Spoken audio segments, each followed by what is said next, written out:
అందరం కూర్చుందాం. ప్రభు యొక్క మాటలు మనము అనుదినం చాలా చక్కగా నేర్చుకుంటూ వస్తున్నాం. కొరింథీయులకు రాసినటువంటి పత్రికలో అనేక విషయాలను మనం ధ్యాన భాగముగా మనం ధ్యానం చేస్తూ వస్తున్నాం. మీరందరూ కూడా చాలా చక్కగా పగలల్లో పనిచేసుకుంటూ మరలా తిరిగి రాత్రికి వచ్చేసరికి దేవుని పాసన్నిధానంలోనికి ఎంతో ఆసక్తితో మీరందరూ చక్కగా దేవుని పట్ల మీరు చూపించే ప్రేమ చాలా ఉన్నతమైనది. అలాగనే మీరు ప్రభువు దగ్గర మీరు విశ్వాసం చాలా చక్కగా నిలిపి మీ బిడ్డల కొరకు, మీ కుటుంబాల కొరకు, మీ క్షేమం కొరకు మీరు చేసే ప్రతి ప్రార్థన చాలా అమూల్యమైనది. తప్పకుండా దేవుడు మీకు సహాయమును దయచేస్తారని చెప్పి ఒక సేవకునుగా నేను మిమ్మలను దేవుని పక్షముగా ధైర్యపరుస్తున్నాను. ఈరోజు వాక్య భాగముల నుండి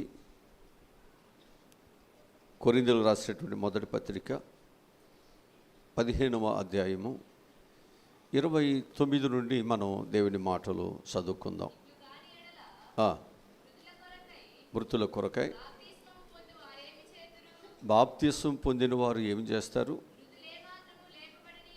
మృతులు ఏమాత్రము లేపబడని ఎడల మృతుల కొరకు వారు బాప్తిసము పొందనేలా, మరియు మేము గడియ గడియకు ప్రాణభయముతో ఉండనేలా, సహోదరులారా,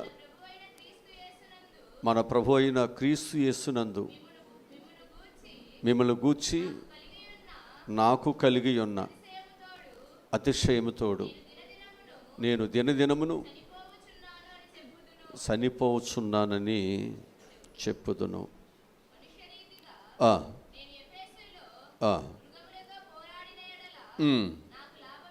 నాకు లాభమేమి? మృతులు లేపబడిన ఎడల మేము చనిపోదుము గనుక మోసపోకుడి. దుష్ట సాంగత్యము మంచి నడవడిని చెరుపును. నీతి ప్రవక్తన గలవారై మేల్కొని పాపము చేయకుడి. దేవుని గూర్చిన జ్ఞానము ఆ కొందరికి లేదు. మీకు చిగ్గు కలుగుటకై ఇక్కడ మనం ఈ ఉపవాస కూడికలలో ఇక్కడ మనం చేస్తున్నటువంటి ప్రతిదీ దేవుని గురించి తెలుసుకోవటానికి, దేవునికి మనం సమీపముగా దగ్గరగా ఉండటానికి. దేవుడు మన యొక్క జీవితాలలో ఏమేమి చేయనై ఉన్నాడో వాటిని మనం తెలుసుకుని దేవుని బిడ్డలుగా ఏ సమస్య వచ్చినా మనం ధైర్యంగా మనం ఉండటానికి. అందుకు పౌలు ఏమని చెబుతున్నాడు? ఇట్లు కాని ఎడల ఏమి చేస్తారు?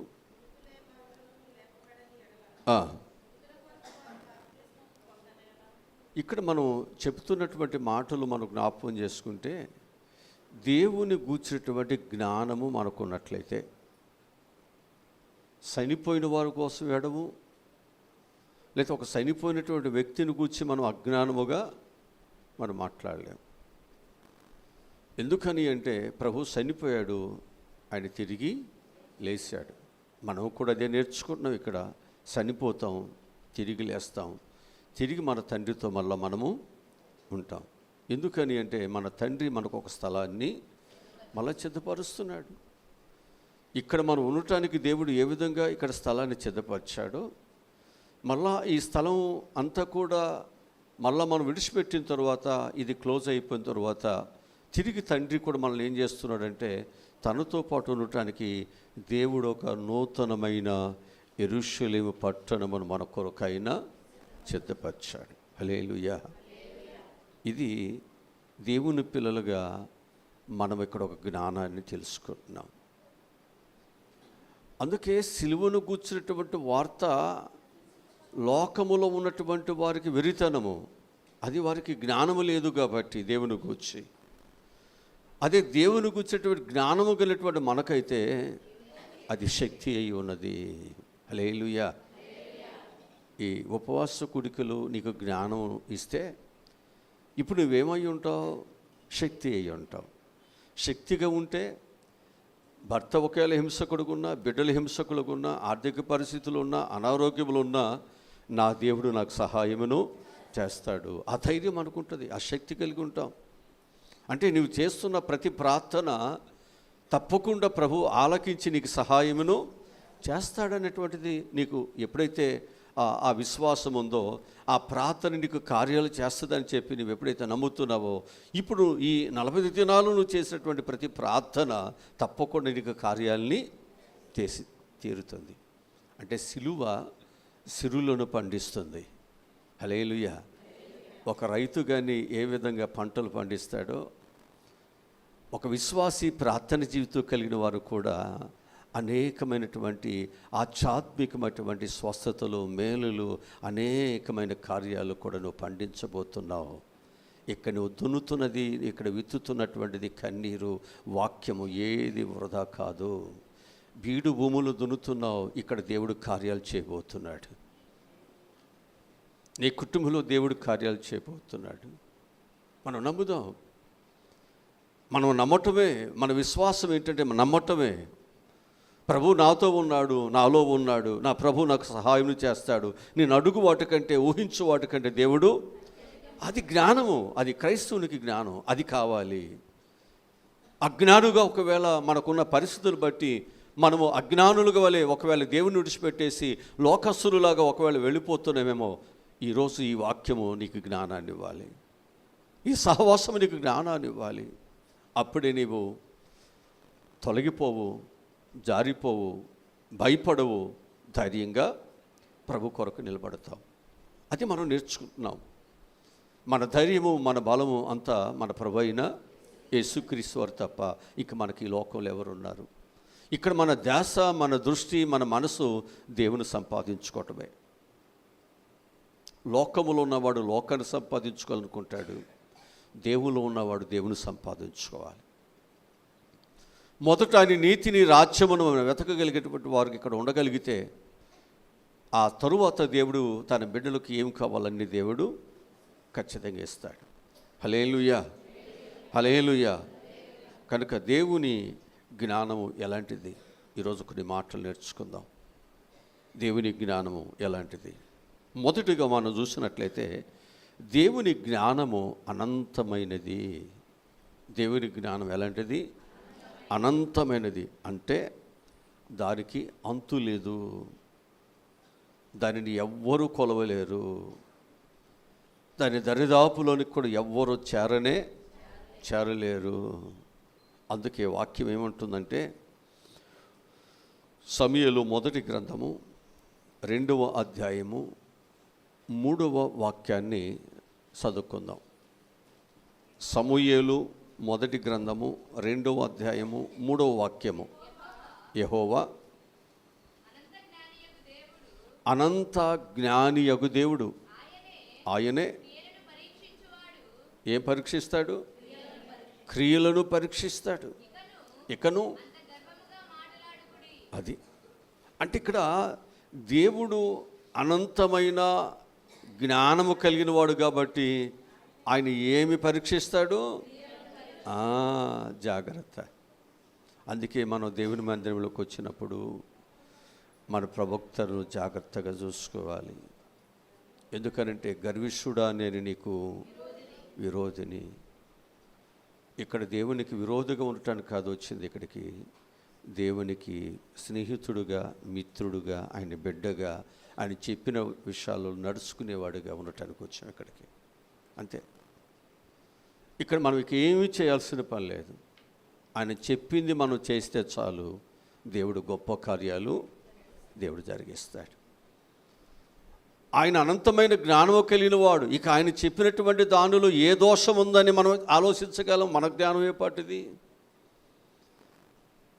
ఒక మనుషుడు ఏదైనా చెబితే అది అవునో కాదో అని ఆలోచించాలి. ఎందుకంటే అతను మనుషుడు కాబట్టి, అతను స్వార్థపరుడు కాబట్టి, ఒకవేళ అతను మోసం చేయవాడు కాబట్టి, ఒకవేళ అతను ఎందుకు అలా మాట్లాడాలో మనం అతని గురించి ఆలోచించాలి. అది దేవుని గురించి ఆలోచన పని లేదే. కానీ ఇక ఆయన గురించి మనం ఆలోచన చేయాల్సిన పనే లేదు. ఇక ఆయన ఏది చెబితే అది వినటమే.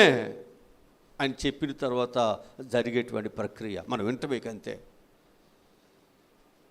ఇక అవునని కాదని మరొక మాట చెప్పడానికి వీలేదు. నువ్వేది చేయమంటే అది చేస్తానయ్యా. ఎప్పుడైతే ఆ విధానంలోనికి మనం వస్తున్నామో దేవుడు నిన్ను ఉన్నతమైన స్థితిలోనికి దేవుడు నిన్ను నడిపిస్తాడు. కనుక దేవుని జ్ఞానము అనేటువంటిది అనంతమైనది కాబట్టి ఆ దేవుడు ఏం చేస్తున్నాడు అంటే దేవుని యొక్క బిడ్డలను ఏం చేస్తున్నాడు, వారి క్రియలను ఇక్కడ దేవుని మందిరములకు ఉపవాస కొడుకులకు వచ్చాం. ఇక్కడ మనం ఏం చేయాలంటే ఆ ఉపవాస కొడుకుల్లో దేవుని సంపాదించుకోవటానికి, దేవుని కృప మనం పొందుకోవటానికి ఇక్కడ మనందరము కూడా ప్రయాసపడదాం. మనందరం ఆ విధంగా మనము ఇక్కడ ప్రయాసపడదాం. దాని కొరకు మనం ఎక్కువగా తప్పించుదాం.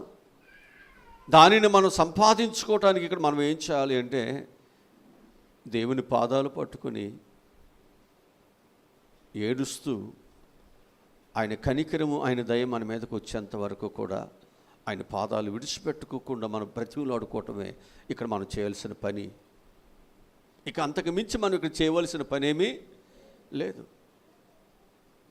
మన క్రియలు ఒకవేళ సరిగ్గా ఉన్నాయో లేవో చూస్తున్నటువంటి దేవుని ఎదుట మన క్రియలు కానీ ఒకవేళ వ్యతిరేకంగా ఉంటే ఆ దేవుని కృప ఏమవుతుంది అంటే ఆ క్రియ ద్వారా మంచి ఆశీర్వాదము చెడిపోతుంది.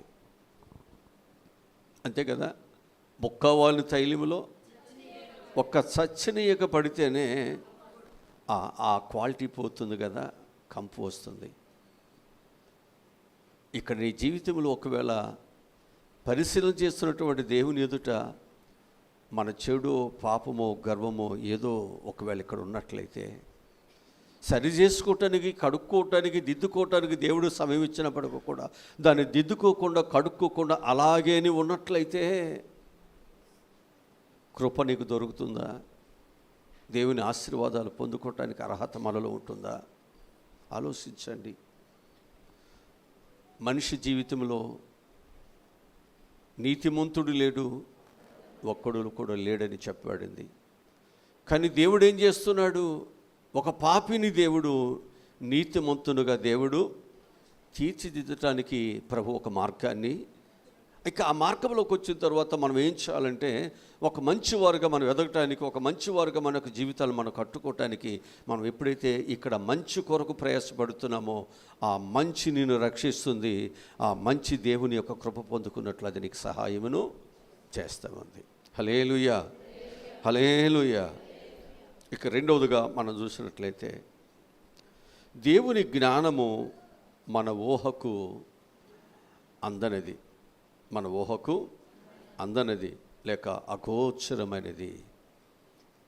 దేవుని యొక్క జ్ఞానము మన ఊహకు అందనిది, అగోచరమైనది. కీర్తన గ్రంథము 139వ కీర్తన 6వ వాక్యాన్ని మనం చదువుదాం. ఇట్టి తెలివి నాకు ఇచ్చినది, మించినది, అది అగోచరము, అది నాకు.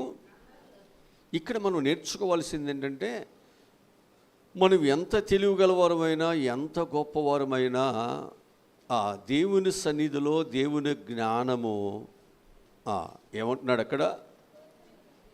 ఏమంటున్నాడన్నమాట?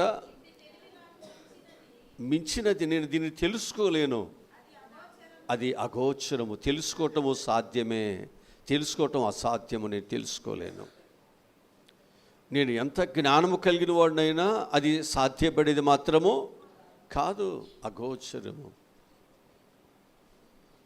అందుకే ప్రతి ఒక్కరూ కూడా మనం ఏం చేయాలి అంటే దేవుని యొక్క జ్ఞానానికి మనం ఏం చేయాలన్నమాట? విధేయత కలిగి ఉండాలి తప్ప ఆ జ్ఞానములో మన యొక్క జీవితాలు మనం కట్టుకోవటానికి మాత్రమే మనం ప్రయత్నం చేయాలి తప్ప ఇక మన జ్ఞానముతో మనం దేవునిని వెతుకుదాం, తెలుసుకుందాం అంటే నీ జ్ఞానముతో దొరికేది కాదు. ఎందుకనంటే జ్ఞానులను దేవుడు చిక్కుపరచటానికి దేవుడు లోకములో అంటే ఒక వెర్రివాడు జ్ఞానులను ఓడించేటట్లుగా దేవుడు వారిని సిద్ధం చేస్తాడు ఆయన మాట వింటే. ఈ లోకములో ఉన్న జ్ఞానులు దేవుని యొక్క బిడ్డల ఎదుట నిలబడలేరు. అంతగా దేవుడు తన బిడ్డలో కానీ ఆయన జ్ఞానము కొరకు మనము ఒకవేళ ఆయన నడిపించేటువంటి నడవడికలో కానీ మనం నడిస్తే అంత గొప్ప జ్ఞానము కలిగిన వాడికి దేవుడు నిన్ను దీవిస్తాడు. అందుకే ఆయన జ్ఞానము మితిలేనిది, ఆయన జ్ఞానము మన ఊహకు అందనటువంటిది. అలాంటి ఒక గొప్ప దేవునిని మన జ్ఞానముతో మనం ఏమి ఎదగగలమండి? మనం ఏం చేయగలం? అంతేనా? సముద్రానికి మనం ఏమి ఆ పొంగు బయటికి రాకుండా మనం ఏమి కట్టగలం, ఆపగలం?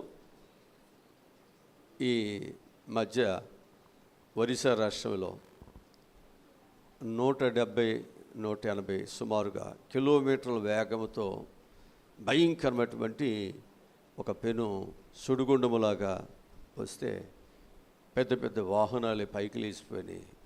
ఇళ్ళు అన్నీ కూడా భయంకరంగా ధ్వంసమైపోయాయి. దేవుడు ఒక గాలిని పంపిస్తే మన ఊహతో దాన్ని ఎవరు ఆపగలరు? ఆపగలిగే శక్తి ఎవరికి ఉంది? అంతేనా?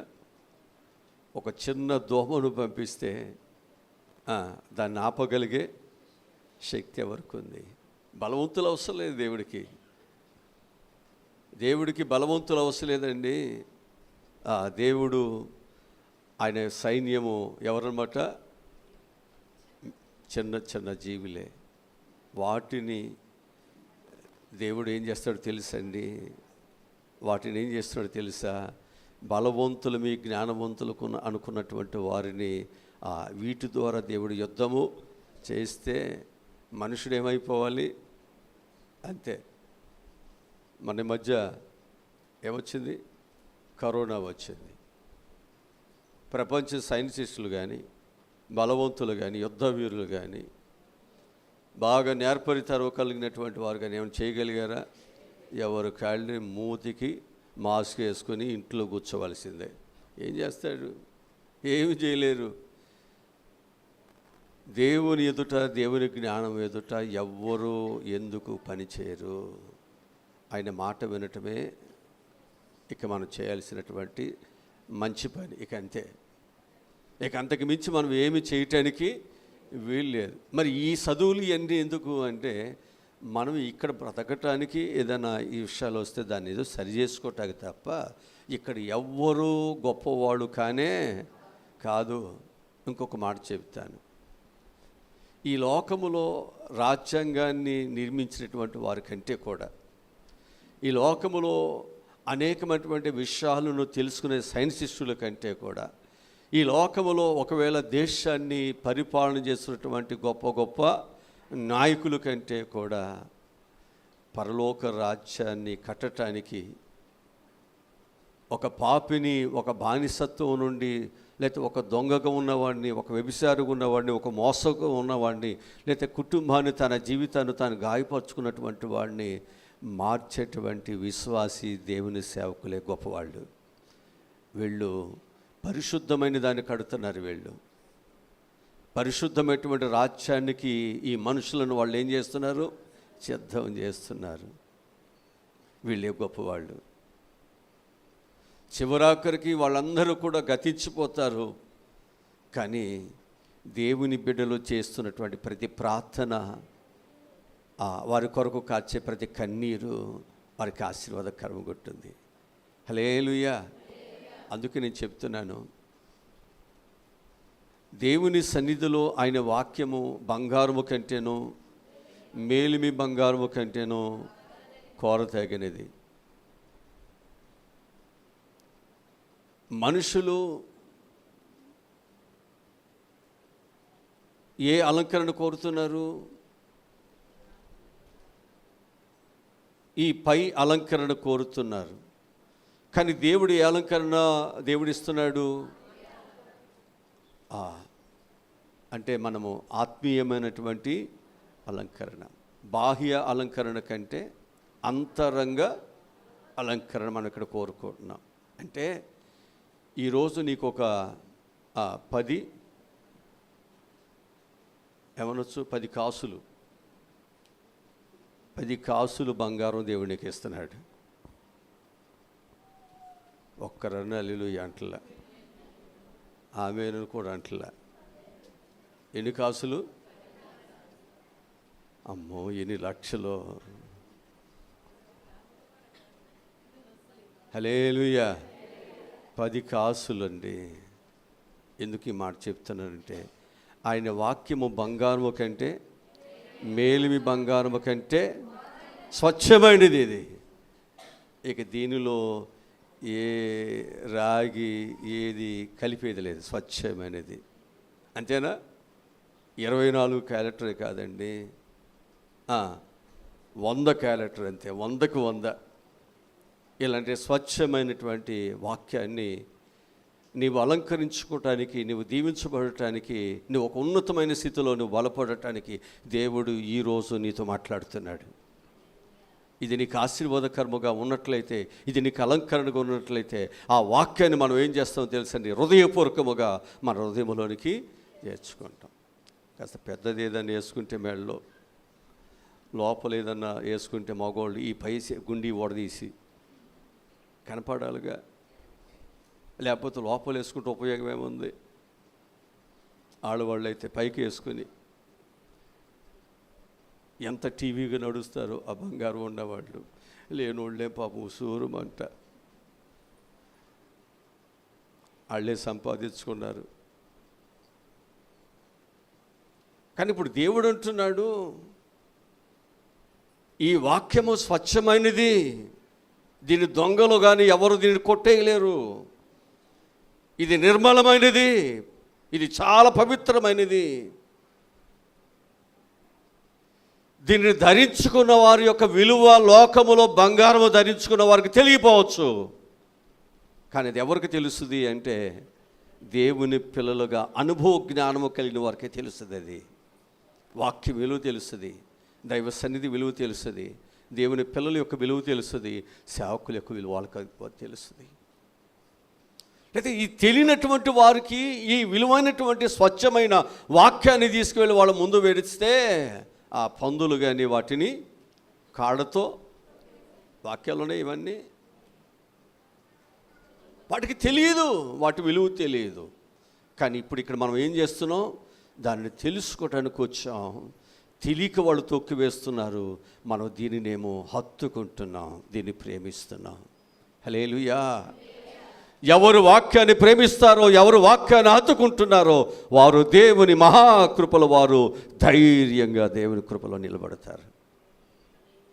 నీకు ఈ లోకములో ఎన్ని సమస్యలు బాధలు వచ్చినా దేవుడు ఖచ్చితంగా దేవుడు మనకు సహాయమును దేవుడు చేస్తాడు.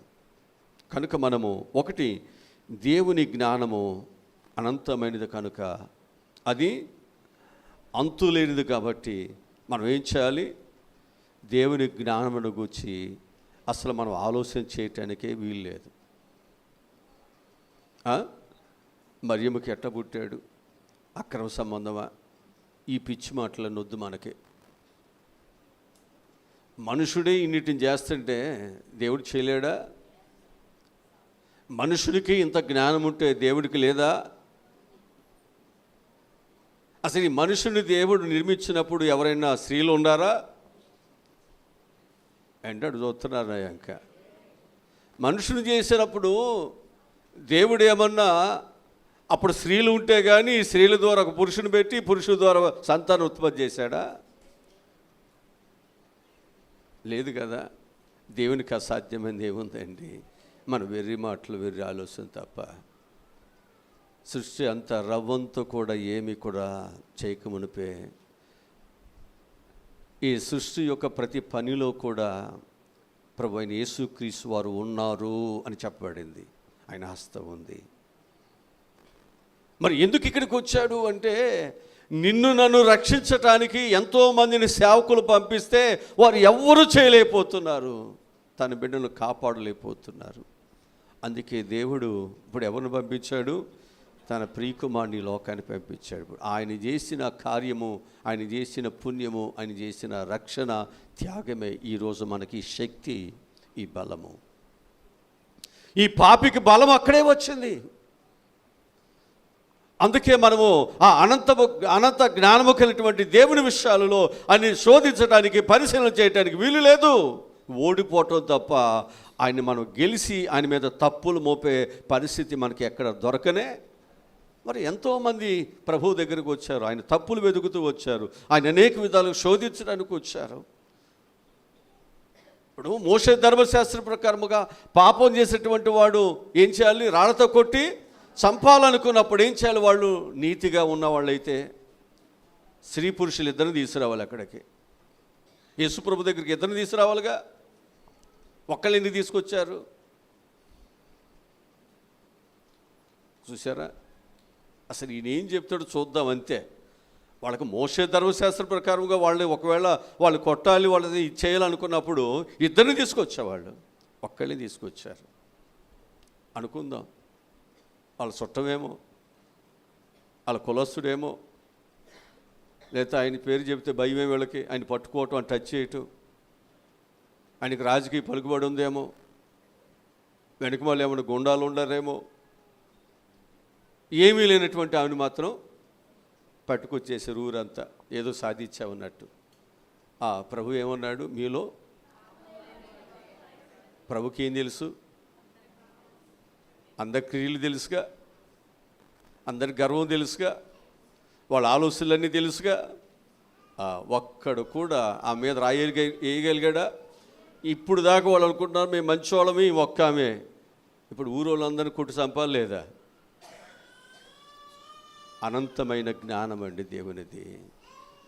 ఆయన పరిశోధించడానికి, ఆయన పరీక్షించడానికి, ఆయన శోధించడానికి మన దగ్గర ఎవ్వరికి కూడా ఆ ఛాయిస్ లేవు. అంతే.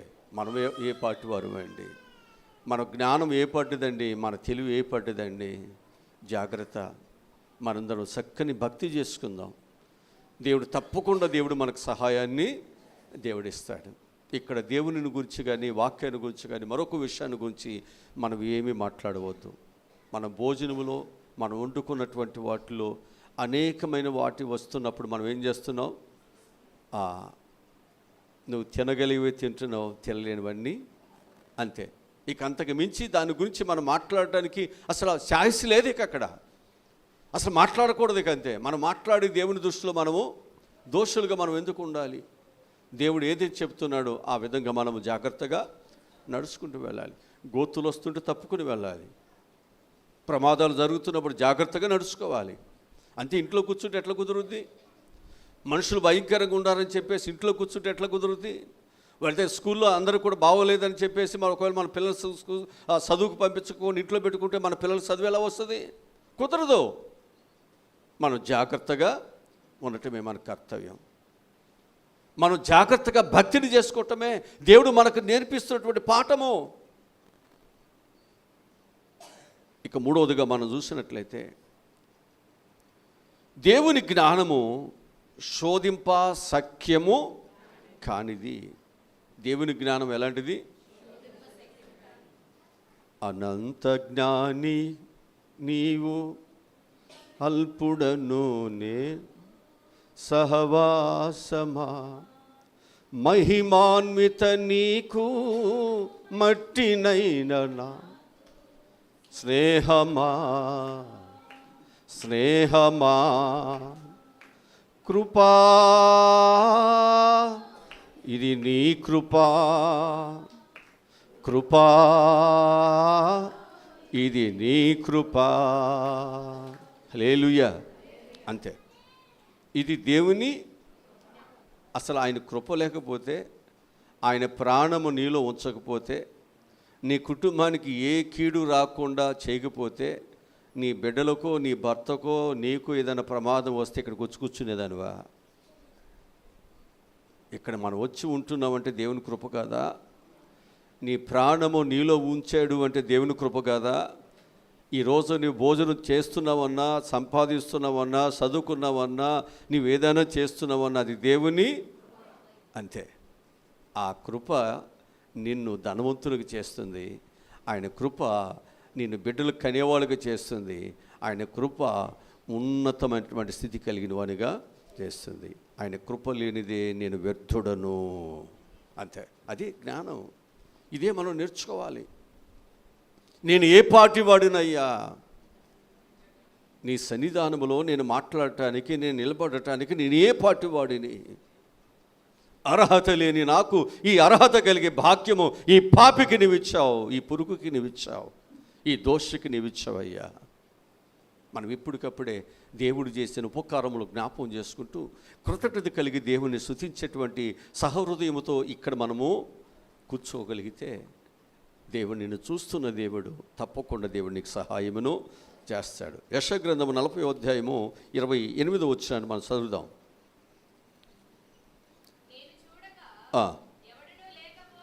ఎవడును లేకపోయెను.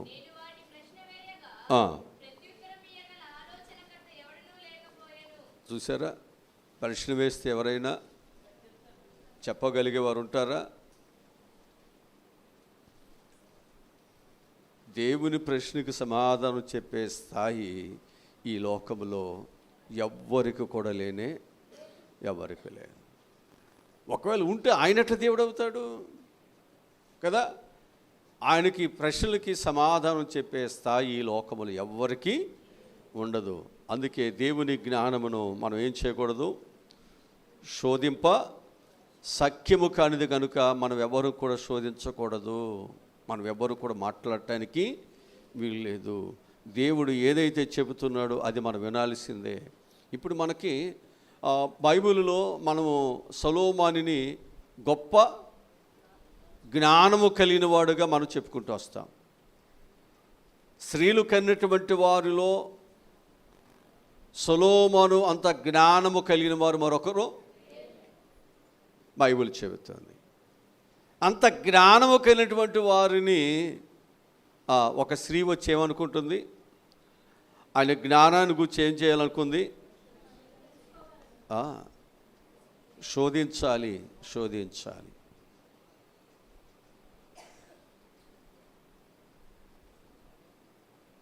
ఈ బిడ్డలు ఎవరి పిల్లలు?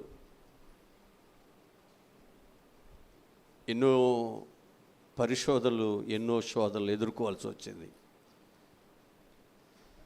ఈరోజు మీకు జ్ఞాపకం చేస్తున్నాను, ఒక జ్ఞానము కలిగినటువంటి మనుషుడే అనేకమైనటువంటి పరిస్థితులలో శోధించబడుతున్నప్పుడు ఆయన నిలబడ్డాడు. అక్కడ వచ్చిన వారందరూ కూడా ఆయన మహాజ్ఞాని అని అందరూ కూడా చెప్పుకుంటూ వెళ్ళిపోయారు. ఆయన ఎవరు కూడా ఆయన్ని ఆ పరిశోధనలో ఆయన గెలిచిన వారు ఎవరూ లేరు. ఒక మనుషుడు గెలవలేకపోతే ఒక మనుషుడు దేవుని ఎదుట గెలవగలడా, ఆయన పరిశోధించగలడా? నీలాంటి ఒక మనుషుడిని ఆయన వేసే ప్రతి ప్రశ్నలకు, ప్రత్యుత్తరాలకి మన సమాధానము ఆ డిబేట్లు మనం చెప్పలేకపోతే ఇక దేవుని ఎదుట మనం చెప్పగలిగే ఆ స్థైర్యము, జ్ఞానం మనకెక్కడది? హల్లెలూయా, హల్లెలూయా.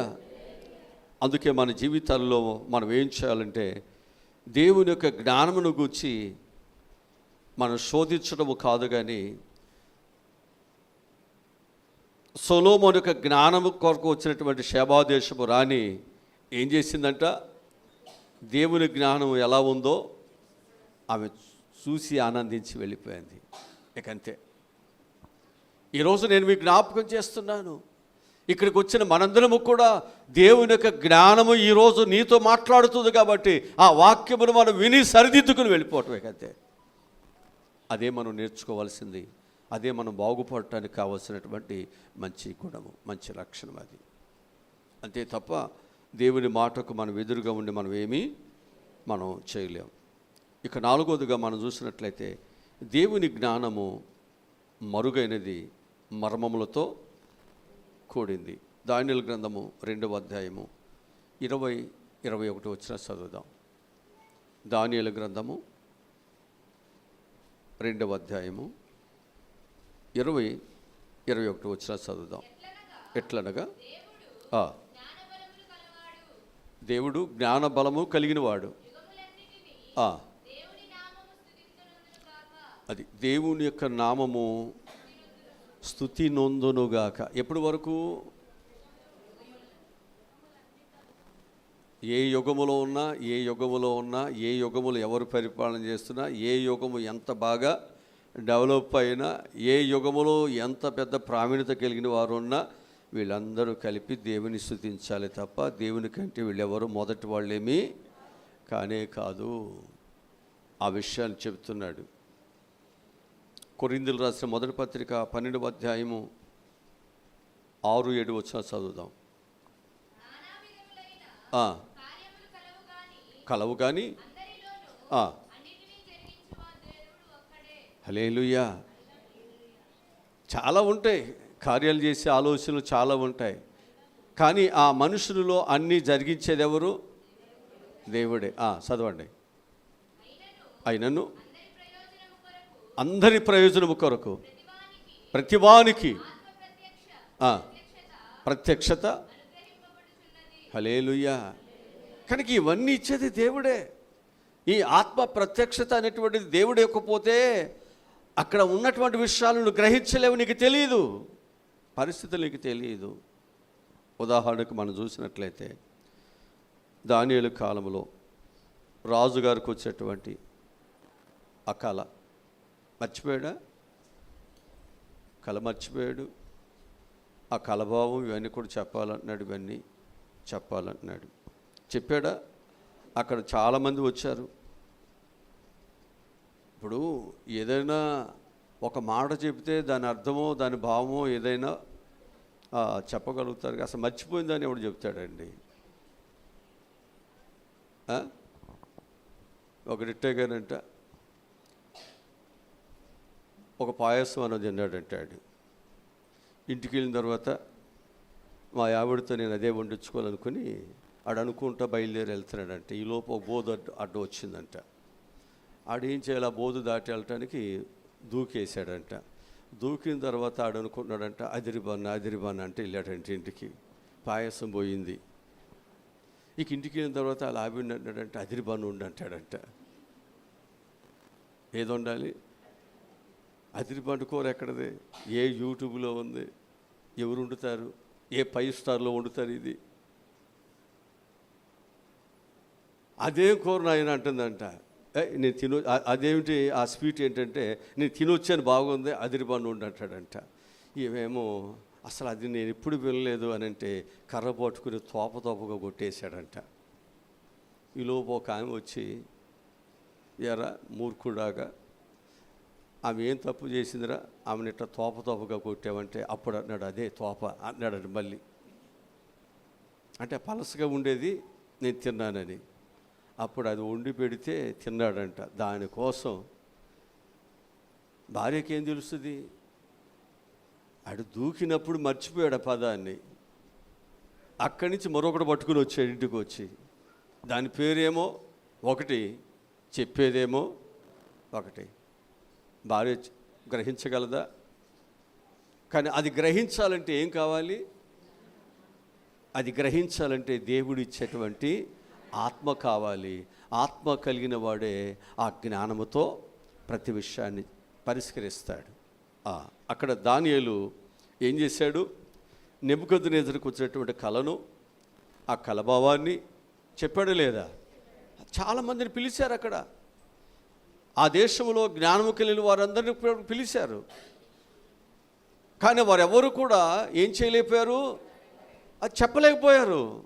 వారి వల్ల కాకపోయింది. కానీ అప్పుడు ఎవరిని పిలిచారు?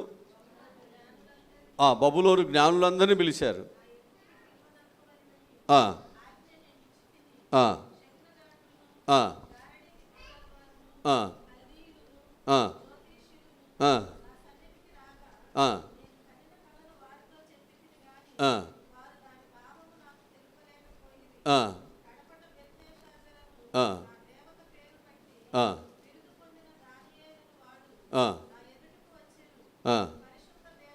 దానియేలుకి ఏం పెరుగుతుంది? బెల్షాజర్ అనే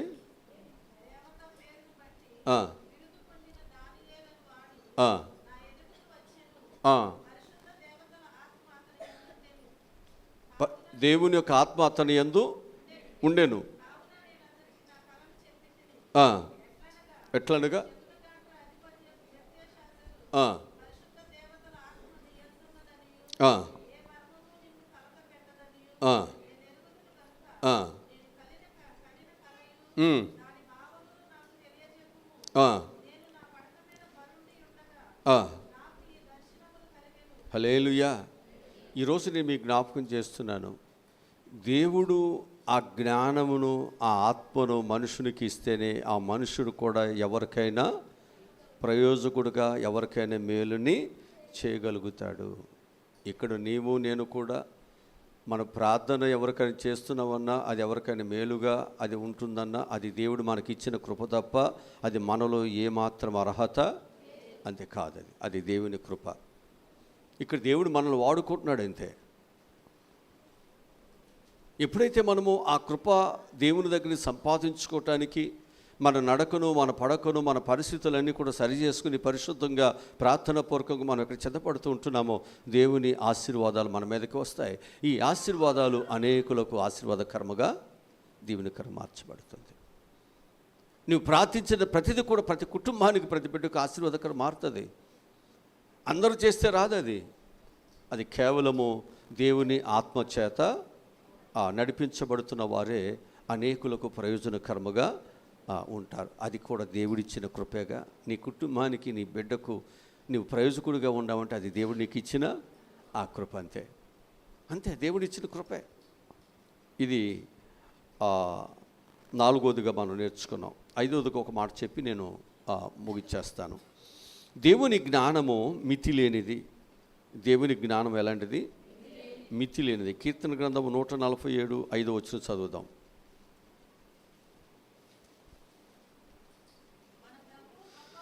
గొప్పవాడు, ఆయన అధిక శక్తి కలిగినవాడు, ఆయన జ్ఞానమునకు మితి లేదు.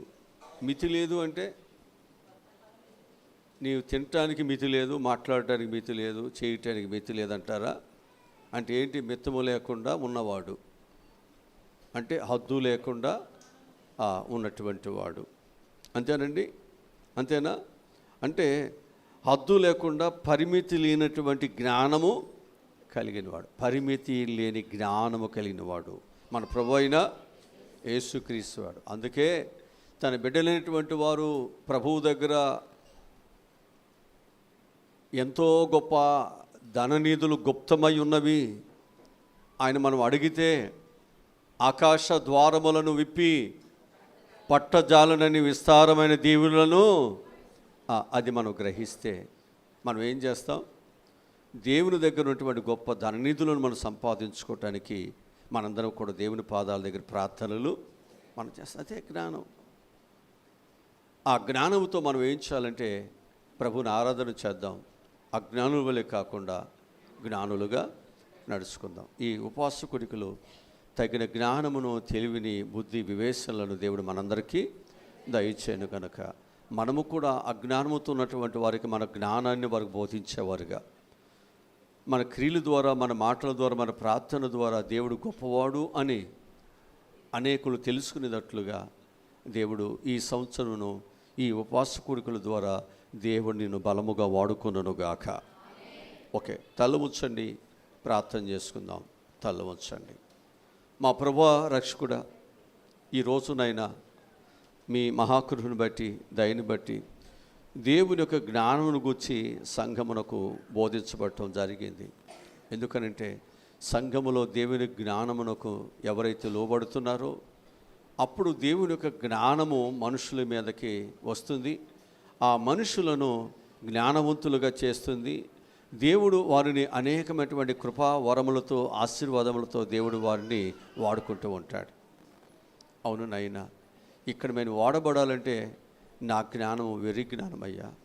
ఇది లోక జ్ఞానము, పిచ్చి జ్ఞానం. ఇది అది దేవుని నుండి వచ్చే జ్ఞానమే. అది మాకు మంచి ప్రయోజనాన్ని కలిగిస్తుంది, విధేయతను కలిగిస్తుంది. దేవుని కొరకు వాడబడటానికి నైనా మమ్మల్ని మేము చక్కగా ప్రభా సిద్ధపరచుకోగలుగుతాం. కనుక ఈ స్థలములో ఉన్న ప్రతి ఒక్కరూ దేవుని జ్ఞానము కొరకునైనా బిడ్డలందరూ ప్రయాసపడటానికి, ఆ జ్ఞానము ద్వారా దేవుడు ఏది విడిచిపెట్టమంటే అది విడిచిపెట్టాలి, ఎక్కడికి వెళ్ళమంటే అక్కడికి వెళ్ళాలి. ఏది నీకు క్షేమమో అని దేవుడు చెబితే అది క్షేమమో కాదని మనం మరొక మాట మాట్లాడటానికి వీలేదు. మనం అబ్రహామును పిలిచినప్పుడు ఎదురు చెప్పకుండా ఆయన ఎలా వెళ్ళాడో అలా వెళ్ళటమే, అంతే. ఎప్పుడైతే ఆ విధేయతతో వినయంతో మనం వెళుతున్నామో దేవుని ఆశీర్వాదాలు మన మీదకి వచ్చేస్తాయి. చక్కగా ప్రభు, నా పిల్లలందరూ చాలా చాలా సమస్యలు ఉన్నాయి ఇక్కడ ఉన్నవాళ్ళు, బిడ్డలందరూ నైనా భయంకరమైనటువంటి బాధలతో ఇక్కడికి వచ్చారయ్యా. ఇవన్నీ ఒక సేవకులకు మేము ఏం చేయగలం? కేవలమునైనా వారి సమస్య నుంచి విడిపించగలిగే దేవుని దగ్గర మేము నమ్మినటువంటి నైనా ఆ సత్యాన్ని బట్టి బిడ్డల కొరకు ప్రార్థన చేస్తున్నానైనా ఆ ప్రార్థనే, ఆ విశ్వాసమే వారికి కూడా మంచిని మేలు కలిగించినట్లు సహాయములను దయచేయండి. తిరిగి ప్రభా బిడ్డలు వారి వారి గృహాలకు వెళ్ళబోతున్నారు, క్షేమం తీసుకువెళ్ళండి. రేపు జరిగేటువంటి పరిశుద్ధ ఆరాధనలో మళ్ళీ మేమందరం చేరి మళ్ళీ మేము ప్రార్థించుకుంటా సహాయములను దయచేయమని, చిన్నపిల్లలను పెద్దవారిని ప్రతి ఒక్కరిని ప్రభా మీరు అభిషేకించమని, వారి కన్నీరు తొడవమని, వారి కుటుంబాలకు మంచి చేయమని యేసు నామములో ఈ మనములు ఈ ప్రార్థనలు అడిగి పొందుకుని ఉన్నాము తండ్రి, ఆమేన్. మన తండ్రి అయిన దేవుని ప్రేమ, కుమారుడైనటువంటి యేసుక్రీస్తు వారి యొక్క దైవకృప, పరిశుద్ధాత్ముని నిత్యాదరణ, కాపుదల, భద్రత సదాకాలము తోడై ఉండునుగాక. ఆమేన్, ఆమేన్.